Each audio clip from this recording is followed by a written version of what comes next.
hablábamos de las condiciones que en este caso son necesarias para ese proceso. ¿Ok? Entonces, vamos a continuar revisando los distintos procesos y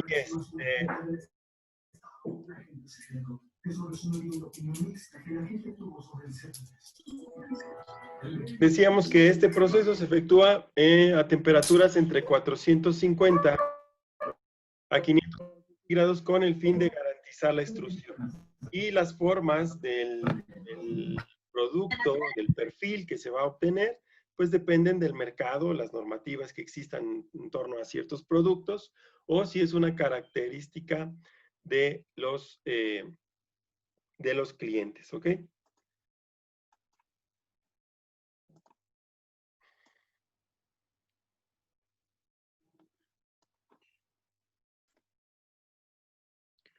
Vemos ahora si lo que sigue ahora a revisar es el proceso de cizallado o el corte, que también es un proceso muy necesario en todas las empresas que ocupan como materia prima láminas o placas hasta ciertos espesores, y es un proceso bastante necesario en la pailería principalmente. Esto de la pailería no es otra cosa que el procesamiento de productos que tienen como base láminas metálicas. ¿Okay? Pueden ser aluminio, acero inoxidable, acero normal, etc. ¿Okay? Y la cizalla es una herramienta de corte que les permite ir dándole dimensiones e ir cortando en trozos más pequeños esos grandes láminas o placas de metal. Entonces, el cizallado, como uno de los procesos de cambio de forma, implica el corte del metal, que tiene mucho que ver con el comportamiento de la aplicación de las fuerzas en cuanto a la resistencia de la lámina a ser deformada. Entonces, el corte del metal implica su sostenimiento a un esfuerzo de corte superior a su resistencia límite entre filos adyacentes, como se muestra en la figura. Lo que observamos aquí es las cuchillas, la fuerza que se aplica a esta parte es fija, es la mesa contra la cual corre la cuchilla, y este es el material que se va a cortar. Esta relación que existe entre el claro, que le llaman aquí el espacio que hay entre ambas cuchillas, el espesor del material, la forma y la fuerza que se aplica, es la que les permite hacer el cizallado o el corte del material. Conforme el punzón desciende sobre el metal, la presión produce una deformación plástica en esta zona que tiene lugar como aquí en la figura. En esta parte vamos viendo cómo la fuerza y la velocidad con que se está aplicando a esta cuchilla está poco a poco deformando gracias al espacio que hay entre ambas cuchillas. Pues sí, Salvador. Luego, el metal se somete a un esfuerzo muy alto entre los filos de la matriz y el punzón, y las fracturas se inician en ambos lados de la lámina, a medida que continúa esa deformación. Cuando se alcanza el límite de resistencia del material, la fractura progresa. Si el juego es correcto, es decir, si el espacio que hay entre ambas cuchillas es adecuado, y ambos filos tienen la misma calidad, el mismo filo, vamos a decir, la capacidad de corte, las fracturas se encuentran en el centro de la lámina, como se muestran, hasta que finalmente se corta. Y vamos a ver aquí un breve video de cómo funcionan esas máquinas y ese mismo proceso. Es tal cual está explicado.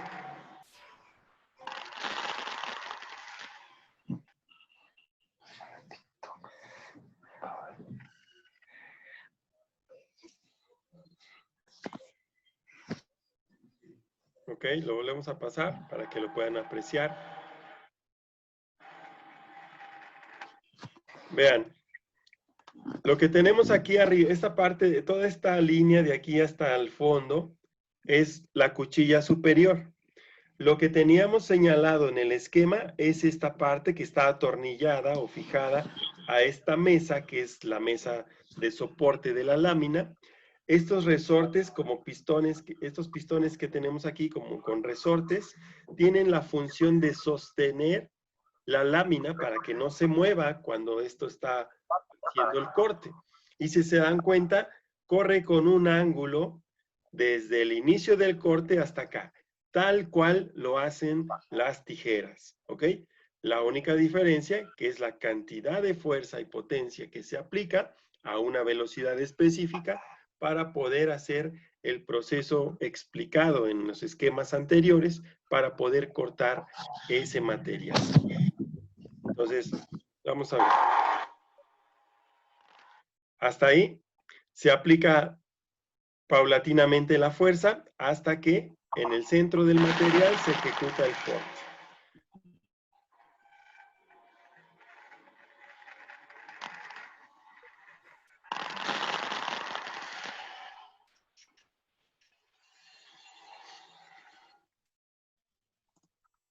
¿Ok?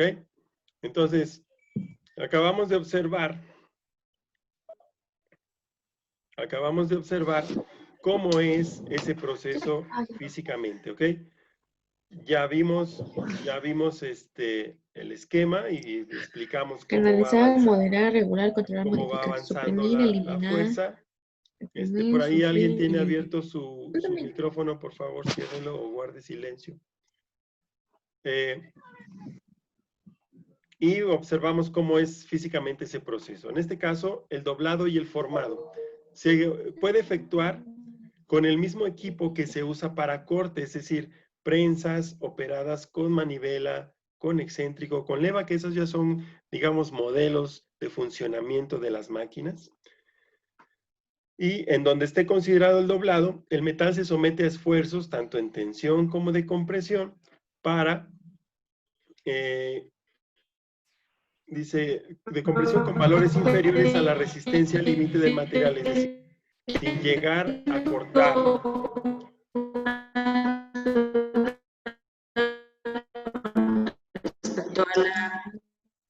Entonces, tal como una prensa como en una prensa dobladora, el doblado simple implica un doblez recto a lo largo de la lámina de metal. Y esto que estamos observando, estos productos se obtienen bajo este proceso, ¿sí? Tenemos aquí, no sé, pudieran ser canaletas para desagüe, de techos, no lo sé, ¿ok?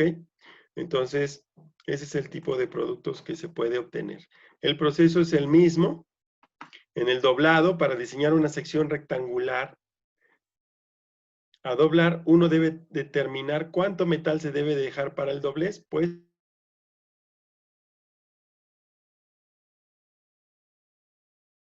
ya estamos, hay problemas con el internet, supongo que yo soy aquí en mi casa, algo está fallando la internet. ¿Ya me ven ahí? Sí. Ahí sí, ok, gracias. Entonces hablamos del doblado y bueno, es exactamente el mismo principio. Si observamos aquí en la parte de la esquina de esta figura, pues se genera un estirado, mientras que por la parte de adentro se comprime el material, por la parte de afuera de la lámina se estira. Entonces todo eso los diseñadores lo deben de considerar, los diseñadores mecánicos lo tienen que considerar para dar las dimensiones adecuadas al producto. Entonces, aquí está lo que les decía. En la parte interior está el metal comprimido, en la parte exterior está el metal tensionado y conservando el eje central de todo esto. ¿De qué maneras se aplica el doblado? Dice, independientemente de las dimensiones, el procedimiento es parecido a esto. Aquí podemos observar las diferentes geometrías que se pueden desarrollar mediante el doblado. Y obviamente, pues, tiene que ver la forma del dado, o del molde, la matriz y el dado, y la cantidad de fuerza, el espesor de la lámina, etc. Entonces, a pesar de que sabemos que los metales tienen cierta elasticidad, pues el proceso de doblado tiene como objetivo vencer esa capacidad y evitar que el producto se recupere, es decir, tiene que generar una deformación permanente. ¿Ok? Aquí hay más operaciones diversas y operaciones misceláneas de doblado. Doblado en canal. Este es doblado en canal, doblado en U, doblado al aire, doblado escalonado, como está aquí, corrugado y formado de tubo. Vean cómo es las diferentes cargas del molde y pues la fuerza que se aplica para esto. Pero también sabemos que hay una infinidad de productos que se obtienen mediante tubos o productos con base tubular. Y en este caso, pues también aplican los fundamentos del doblado. Y obviamente aquí tenemos manifestado cómo es los detalles del proceso de doblado para evitar que el tubo le llaman se rechupe en el lado interior, es decir, se deforme de tal manera que no permita conservar su sección transversal, es decir, su geometría interior. Entonces, normalmente se realizan a mano este proceso de doblado, pero también sabemos que hay equipo especial que se dedica, diseñado especialmente para doblar tubo, y es como vemos a continuación.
Entonces, hasta este punto hemos revisado diferentes procesos.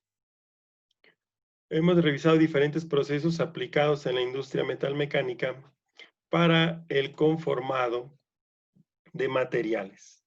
Todos estos son métodos o técnicas que son necesarias para la gran mayoría de productos elaborados con los distintos metales empleados en ingeniería. Muchos de esos procesos son la parte central de muchas empresas manufactureras que pues impulsan la economía de la región, del estado y del país. Entonces, estos procesos que hemos revisado hasta ahorita son procesos muy, muy comunes y que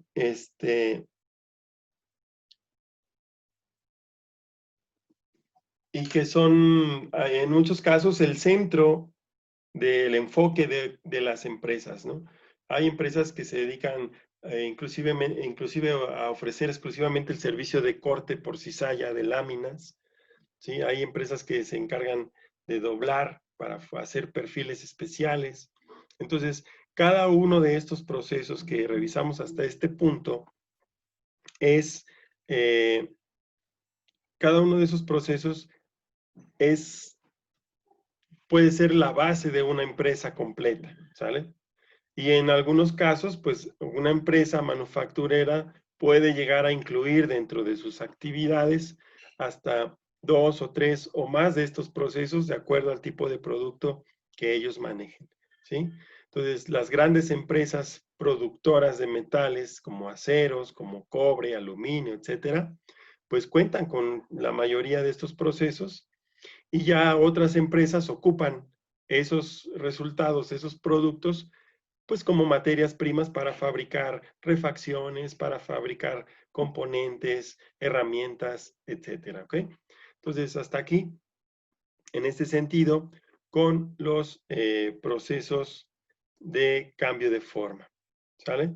Entonces, vamos a abrir en esta ocasión lo que son los procesos de ensamble, que es otros de los tantos procesos de manufactura que se emplean en la industria, de los cuales nosotros debemos de tener conocimiento general, porque como pueden darse cuenta, los detalles de